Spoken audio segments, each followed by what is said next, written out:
अस्सलाम वालेकुम एवरीवन। आज का मेरा न्यूमेरिकल एनालिसिस का लेक्चर इंटरपोलेशन के ऊपर है। इंटरपोलेशन की डेफिनेशन यहाँ पर लिखी है, मैं डेफिनेशन पढ़ता हूँ, उसके बाद इसका कंसेप्ट समझाता हूँ। Suppose we are given the values of functions at certain given points of an interval a व b. We would like to estimate the behavior of the function at other point of the interval. This is called interpolation. अब यहाँ पर interpolation की बात ये कर रहा है कि हमारे पास एक फंक्शन होगा या उनकी वैल्यूज़ होंगी। हम क्या करेंगे, जो हमारे पास इंटरवल होगा उस इंटरवल में से कोई भी वैल्यू हम फाइंड कर दें और वो किसी भी पॉइंट के ऊपर जो वो बताए। जैसे कि फॉर एग्जांपल मैं कहता हूँ मेरे पास यहाँ पर वैल्यूज़ एक्स की हैं, 1 है, 3 है, 5 है, समथिंग। अब यहाँ पर देखें कि यहाँ पर हमारे पास 2 नहीं है, तो हम कह देंगे 2 की वैल्यू फाइंड कर दो।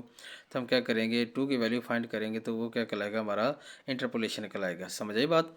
अच्छा, नेक्स्ट हमारा क्या है जी, एक्स्ट्रापोलेशन है। कहता है to make some estimate outside the given interval. जो इंटरवल दिया हुआ है लेकिन उससे बाहर किसी की वैल्यू फाइंड करनी हो, जैसे कि 5 तक है, 5 के बाद 7 या 8 की वैल्यू हम फाइंड करेंगे, उसे क्या कहा जाता है, एक्स्ट्रापोलेशन कहा जाता है। ठीक है बच्चों। आगे टाइप्स ऑफ इंटरपोलेशन फार्मूलाज लिखूंगा मैं।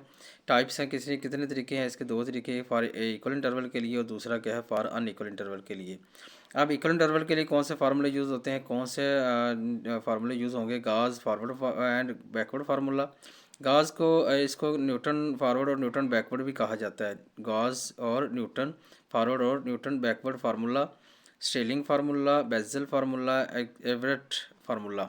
ये थे हमारे पास 4 मेथड कौन सी है फॉर इक्वल इंटरवल के लिए। और ये आगे है फॉर अनइक्वल इंटरवल के लिए। इक्वल इंटरवल का मतलब है कि जो एक्स के दरमियान जो वैल्यूज़ का डिफरेंस है वो क्या हो, सेम हो, एक जैसा होगा तो वो इक्वल होगा। अगर सेम नहीं है, डिफरेंट है, तो वो क्या होगा, अनइक्वल होगा। अब जब अनइक्वल इंटरवल होगा तब कौन सा फार्मूला लगाएंगे, Newton divided for difference formula लगाएंगे, लैग्रांज फार्मूला लगाएंगे, हर्मिट फार्मूला लगाएंगे, एक्टेन फार्मूला लगाएंगे। इनमें से चारों में से फार्मूला जो डाटा होगा जो कहेगा हम उसके मुताबिक वो क्या करेंगे, वो फार्मूला यूज़ कर लेंगे। ठीक है बच्चों। अब एक एग्जांपल लेते हैं। सबसे पहले मैं गाज फॉरवर्ड या न्यूटन फॉरवर्ड डिफरेंस का क्वेश्चन करूँगा। जैसे कल construct the difference table for the following set of data points. ये हमारे पास एक्स की वैल्यूज़ और फंक्शन दिया हुआ है, एक्स की वैल्यूज़ दी हुई है और फंक्शन की वैल्यूज़ दी हुई हैं। अब फंक्शन को वाई भी कह सकते हैं आप।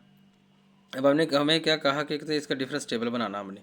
दूसरे नंबर पे कहता है कि गाउस फॉरवर्ड डिफरेंस फार्मूला लगाओ to pass fourth degree polynomial through the above data point. हम क्या करेंगे, इसकी क्या बनाएंगे, पोलिनोमियल बनाएंगे। अच्छा, पोलिनोमियल बनाने ही दूसरा होगा। तीसरे नंबर पे कहता है यूज़ दी अबव पोलिनोमियल। उस पोलिनोमियल को यूज़ करके 0.f(0.125) की अगर वैल्यू फाइंड करो। अब क्या करेंगे, 0.125 कहाँ पर आएगा, यहाँ पर आएगा, तो इसलिए यहाँ पर फॉर वैल्यू आएगी, हम इसकी करेंगे, इसकी वैल्यू फाइंड करेंगे। ठीक है बच्चों। अब नेक्स्ट पेज पे चल के देखते हैं इसका सोल्यूशन क्या है जी। सोल्यूशन जी, सबसे पहले देखें हमने क्या करना है, इसका डिफरेंस टेबल बनाना है। तो हमने क्या करना है, डाटा को इस फॉर्म में लिख लेना है ताकि हमें गड़बड़ ना हो। जैसे कि जी देखें, अब ये हमारे पास एक्स की वैल्यूज़ हैं। हमने क्या कहा, एक्स लिखी, एक्स की वैल्यू लिखी, आगे एफ ऑफ एक्स लिखा या एफ़ की वैल्यू लिखी या एफ ऑफ एक्स लिख लें, बाद जो भी लिख सकते हैं, एफ़ लिख लें या एफ ऑफ एक्स लिख लें। तो आपने क्या करना है, एक्स की वैल्यू 0.00 और उसके बाद 0.25, 0.50, 0.75, 1.00। अब ये वैल्यू हमने क्या फाइंड करनी थी, इसलिए मैंने यहाँ लिखी है।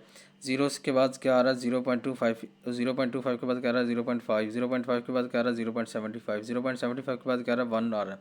इसका मतलब अगर इनके दरमियान डिफरेंस चेक करें तो 0.25 का क्या आ रहा है, इसके दरमियान इंटरवल आ रहा है। एच हमारे पास कितना आ रहा है, 0.25 आ रहा है। ठीक होगी। अब ये वाली जो एक्स यू है, ये 4 नहीं, x u is equal to 0.125 की मैंने क्या करनी, वैल्यू फाइंड करनी है। अब क्या करेंगे, सबसे पहले डिफरेंस टेबल बनाना। डिफरेंस टेबल बनाने का तरीका कर क्या बच्चों, आपने क्या करना, इसमें से नीचे वाले एफ में से ऊपर वाली क्या वैल्यू क्या करो, माइनस करो और सेंटर में लिखना आपने।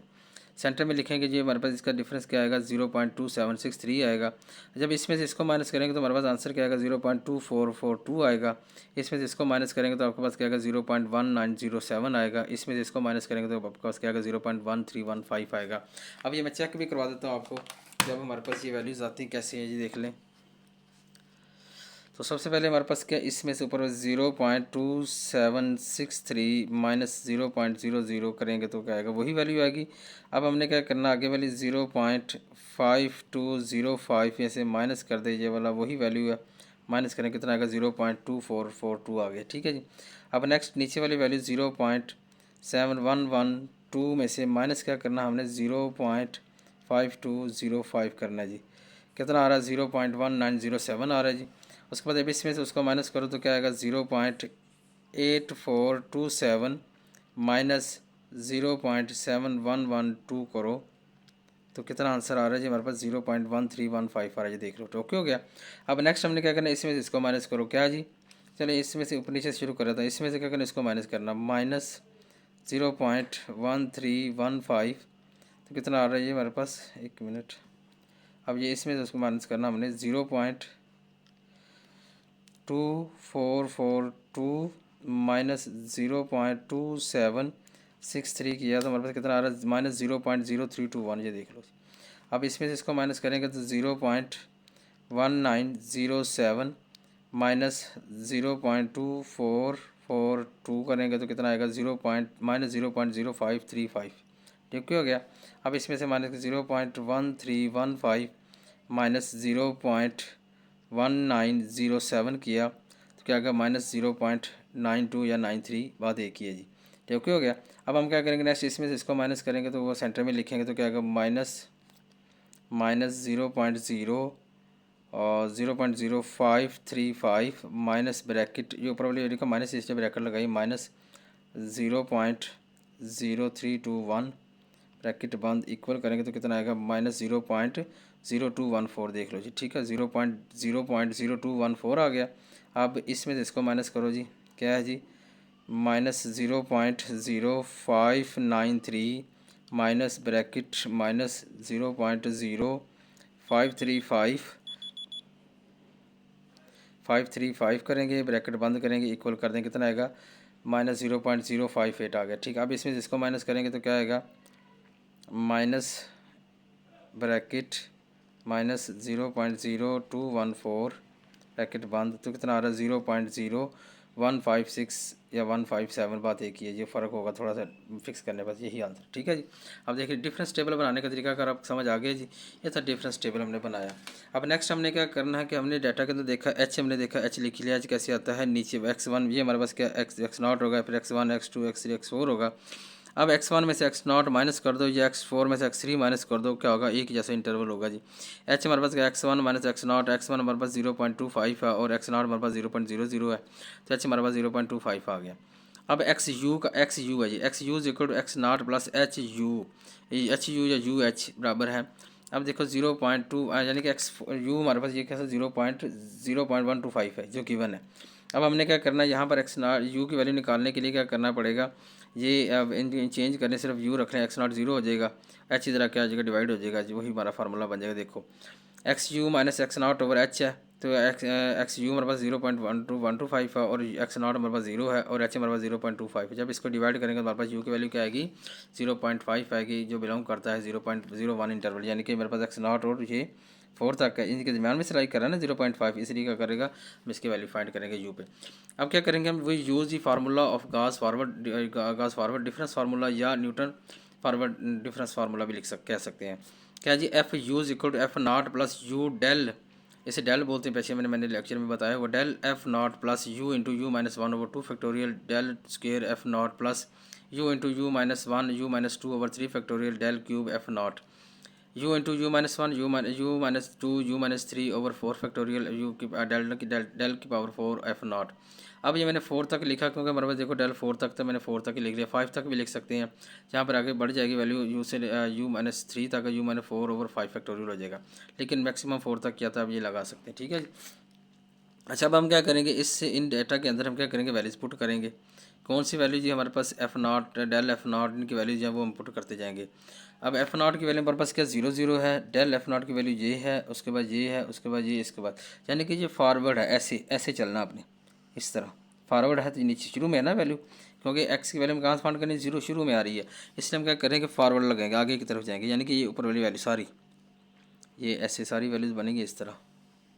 ठीक होगा ये वाली ये सारी वैल्यू क्या आएंगी इसके अंदर पुट हो जाएंगी।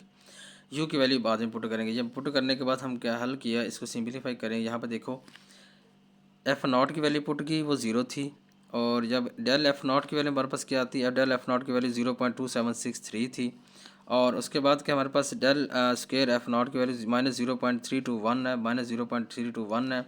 और उसके बाद डेल F4 की वैल्यू हमारे पास कितनी है, डेल क्यूब एफ की वैल्यू -0.0214 है, देखो -0.0214 आ गया। आगे हमारे पास लास्ट वैल्यू जो डेल 4F की वैल्यू का हमारे पास 0.0157 है, वो हमने वैल्यूज पुट कर दी। अब आपने क्या करना है, इनको सिंप्लीफाई करना है। पहले इनको मल्टीप्लाई करो, मल्टीप्लाई करने के बाद एक इक्वेशन बना लो, इक्वेशन बनाने के बाद इस 4 फैक्टोरियल का मतलब क्या, अगर 24 होगा इसको डिवाइड करके सिंप्लीफाई करेंगे। अब ये देखिए मैंने लिखा थोड़ा सा, इस तरह हमारी इक्वेशन बनेगी, ये इनको डिवाइड करेंगे, सिंप्लीफाई करेंगे, आपके पास क्या बनी, ये वाली इक्वेशन बन जाएगी, ये पॉलिनोमियल इक्वेशन बन सकती है। आप इसको 4 को पहले लिख लो, 3 को बाद में लिख लो, 2 को लिख लो, 1 को इस तरह भी लिख सकते हैं, इससे भी लिख सकते हैं आप लोग। ये हमने क्या किया, पॉलिनोमियल इक्वेशन फाइंड कर दी है। पहली जो उसने पहला बी पार्ट जो कहा था वो हमने क्या कर लिया, फाइंड कर लिया।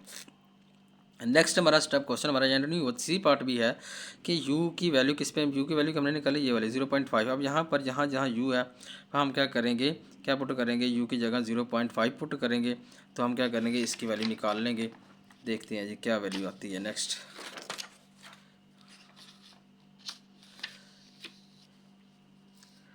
ये देखें जी, हमने क्या किया, इस फार्मूले में यहाँ पर इंसर्टिंग की, u की जगह 0.50 पुट किया इन द अबव पॉलिनोमियल। उस पॉलिनोमियल के अंदर हमें क्या मिलेगा, 0 u की फार्मूला, मैंने पहले फार्मूला लिखा वो वाला जो मैंने पॉलिनोमियल बनाई थी वो लिखी। अब यहाँ जहाँ u है वहाँ पर क्या करेंगे, 0.50 पुट करेंगे, ये देखो पुट करेंगे। जब इसकी सिंप्लीफाई करेंगे आपके पास क्या, ये इसका आंसर आ जाएगा। अब इसका कैलकुलेटर के ऊपर कैसे सॉल्व करना वो भी बता देता हूँ आपको।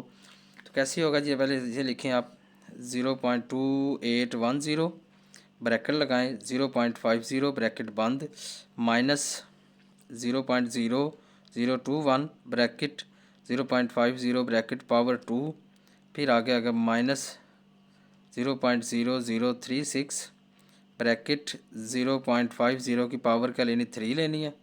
आगे प्लस 0.0007 ब्रैकेट बंद 0.50 उसकी पावर क्या आएगी 4। ये देखें जी क्या आंसर आ रहा है, 0.1396 इसका आंसर आ गया। बेटा ये था क्वेश्चन गॉस फॉरवर्ड या न्यूटन फॉरवर्ड फार्मूले का क्वेश्चन था। एक सिंपल सा मेथड था, बड़ा आसान है और अच्छे तरीके से आपको समझ लीजिएगा। एक दो क्वेश्चन करेंगे आपको मज़ीद समझ आ जाएगी। अगर फिर भी कोई डाउट हो तो बच्चों आप विदाउट एनी झिझक आप मुझसे पूछ सकते हैं। अब इसके ऊपर एक चीज़ ये बताता चलो कि फॉरवर्ड फार्मूला उसने कहा था, अगर फार्मूले के अंदर फॉरवर्ड न्यूटन फॉरवर्ड या बैकवर्ड फॉरवर्ड ना कहता तो हमें क्या वैल्यू देखने के, हम देखे बगैर हमसे फाइंड कर सकते हैं कि हमें इसके ऊपर फॉरवर्ड लगाना है या बैकवर्ड लगाना है। अब देखिए यहाँ पर वैल्यूज़ हमारे पास कहाँ पर थी, शुरू में थी। जब शुरू में होगी वैल्यू हम क्या करेंगे, इसके ऊपर लगाएंगे न्यूटन फॉरवर्ड फार्मूला लगाएंगे। अगर वो फार्मूला न्यूटन फॉरवर्ड डिफरेंस फार्मूले का ना भी कहते तो हम क्या करेंगे, फॉरवर्ड फार्मूला लगाएंगे। ठीक है, अगर यही वैल्यू एंड भी होगी तो हम क्या करेंगे, इसके क्या लगेगा, बैकवर्ड फार्मूला लगेगा। ठीक है, जब वो बैकवर्ड का नेक्स्ट हमारा लेक्चर होगा, इसके बाद तीसरा लेक्चर होगा, उसके बाद मैं क्या करूँगा, आपको बैकवर्ड पे डिस्कस करूँगा। जी समझ आ जाएगी, समझ आ गई बच्चों। अगर क्वेश्चन के अंदर वो वैल्यूज़ जिसकी वैल्यू हमने फाइंड करनी है फंक्शन की, अगर वो स्टार्ट में होगी तो हम क्या करेंगे, न्यूटन फॉरवर्ड या गॉस फॉरवर्ड फार्मूला लगाएंगे। याद रखिएगा इस तरह हम चलेंगे, फॉरवर्ड यहाँ से शुरू करके एंड की तरफ इस तरह चलेंगे। एरो बना दिया मैंने। ठीक है जी, ये था हमारा लेक्चर आज का। बच्चों कोई क्वेश्चन हो तो आप विदाउट एनी हिचकिचाहट मुझसे पूछ सकते हैं। जज़ाकल्लाह बेटा, अपना ख्याल रखिएगा। अल्लाह हाफिज़, मिलते हैं नेक्स्ट लेक्चर में।